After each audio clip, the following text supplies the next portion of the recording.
ଭାଇ ମୋର ଅଳିକି ଆଜି ତୁମର ପ୍ରଥମ କଥାକୁ ମୁଁ ନିଶ୍ଚିତ ଭାବେ ରକ୍ଷା କରି ଜାଣନ୍ତି ଏତେ ବ୍ୟସ୍ତ ହେବା କୌଣସି ଆବଶ୍ୟକ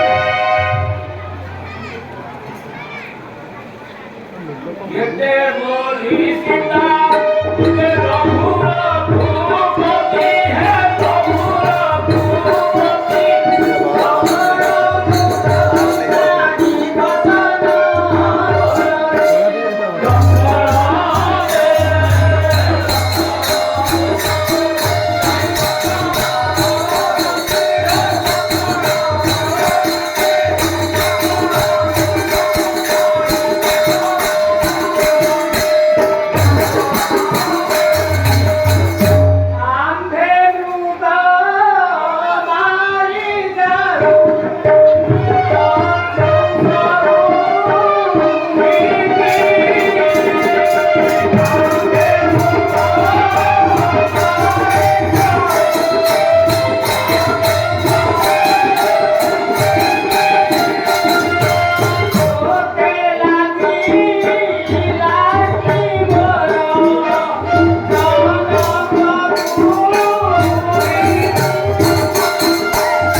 ସୀତାଙ୍କ ମନରେ କି ଆନନ୍ଦିତ ଏ ମୃଗଟିକୁ ଦେଖିଲା ବେଳୁ ସେ କୌଣସି ବେଳେ ମୋ ନିକଟରେ କେଉଁ କଥା ଅଳି କରିନଥିଲେ ଆଜି ଏ ମୃଗଟି ଉପରେ ତାଙ୍କର ଶ୍ରଦ୍ଧା ହୋଇଛି ତେଣୁ ମୋ ନିକଟରେ ସେ ଅଳି କରି ଏ ମୃଗଟି ତାଙ୍କର ଏକାନ୍ତ ପ୍ରୟୋଜନ ବୋଲି କହୁଛନ୍ତି ତେଣୁ ମୁଁ କାଳ ବିଳମ୍ବ ନ କରି ବର୍ତ୍ତମାନ ମୁଁ ମୃଗଟାକୁ ବାହାରିଛି ଏ ଘୋର ଅରଣ୍ୟ ମଧ୍ୟରେ ସୀତାଙ୍କର ମନରେ ବହୁତ ଭୟ ଜାଗ୍ରତ ହୁଏ ଯିବା ପୂର୍ବରୁ ମୁଁ ତୋତେ କହି ଯାଉଛି ତାଙ୍କୁ ନିର୍ଭୟରେ ରକ୍ଷା କରିବୁ ଯାଉଛି ମୃଗ ମାରି ଆସିବି ସତ୍ୟ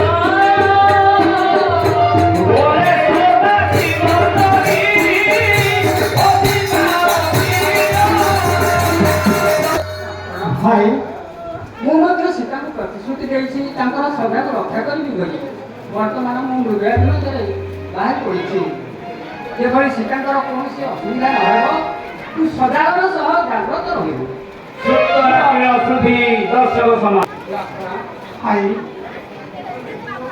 ବର୍ତ୍ତମାନ ମୁଁ ମୃଗକୁ ଯାଉଛି କୌଣସି ବିଘ୍ନ ନ ପଡ଼ିଲା ଭଳି ସଦାବେଳେ ସଚେତନ ଏବଂ ଜାଗ୍ରତର ସହ ରହିବୁ ତୁ ଅଳ୍ପ ସମୟ ମଧ୍ୟରେ ମୃଗକୁ ଫେରି ଆସିବି ଲକ୍ଷ୍ମଣ ଏ ହେଉଛି ମୋ ତୋ ପ୍ରତି ଏ ହେଉଛି ମୋର ନିର୍ଦ୍ଦେଶ ତାହେଲେ ମୁଁ ଏବେ କହୁଛି ଶ୍ରବଣ କର ଭାଇ କ'ଣ କହିବାକୁ ଚାହୁଁଛ ଲକ୍ଷ୍ମଣ ଶ୍ରୀରାମ ବଚନ ଶୁଣି ସେ ଲକ୍ଷ୍ମଣ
ସବୁ ଭୁଲିକି ଦେଖିଛେ ଭାଇ ତାହା ତ ଅବଶ୍ୟ। ହେଲେ ଏପରି ଯେ ବିଚିତ୍ର ରୂପକୁ ଆମେ ଦେଖିନି ଭାଇ ଆସନ୍ତାକୁ ଯେ ମନେ ଘଟିବାରେ କିଛି ଦଇବାର ଅଘଟନ ନା ଲକ୍ଷଣ ସବୁ ମୃଗଙ୍କର ସୌନ୍ଦର୍ଯ୍ୟ ଏକ ସଙ୍ଗେ ସମାନ ହୋଇପାରିବ ନାହିଁ। ତେଣୁ ଏ ମୃଗକୁ ଦେଖି ମନରେ କିଛି ଆଶଙ୍କା ଉପୁଜିବାର ଆବଶ୍ୟକ ନାହିଁ। ତୁମ୍ଭେ ତା ସର୍ବ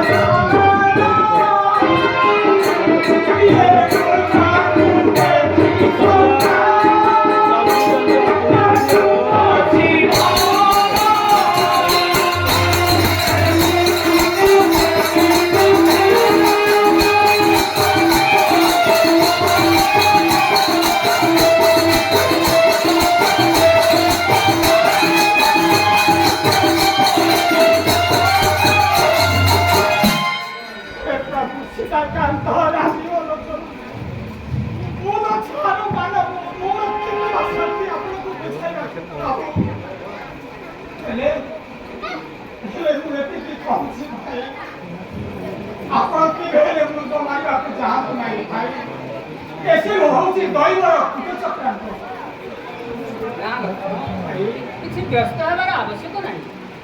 ମୁଁ ଯେତେବେଳେ ସୀତାଙ୍କୁ କଥା ଦେଇଛି ମୋର କଥା ମୁଁ ନିଶ୍ଚୟ ପାଳନ କରିବି। ଏତେ ବ୍ୟସ୍ତ କାହିଁକି ରହିବ?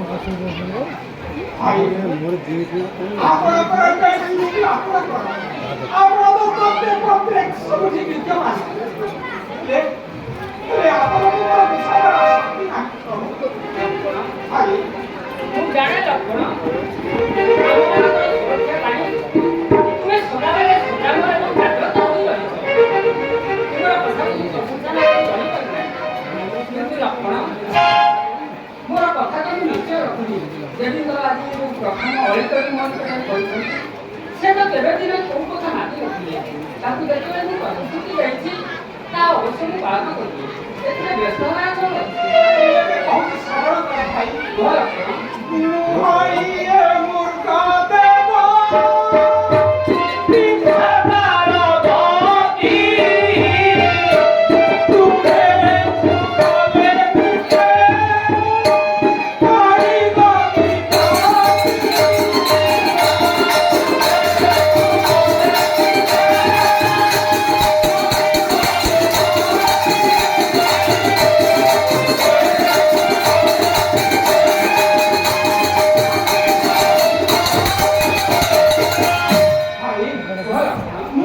ସାନ ଭାଇ ସରେ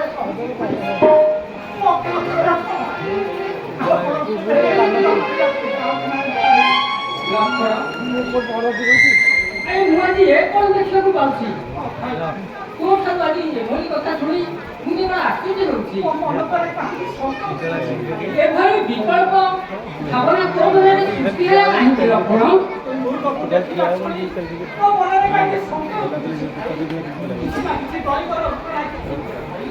ଏଭଳି କୁସ୍ତିତ କଥା କହିବା ତୋ ମୁଖରେ ସମ୍ଭବ ନୁହେଁ ଲକ୍ଷଣ।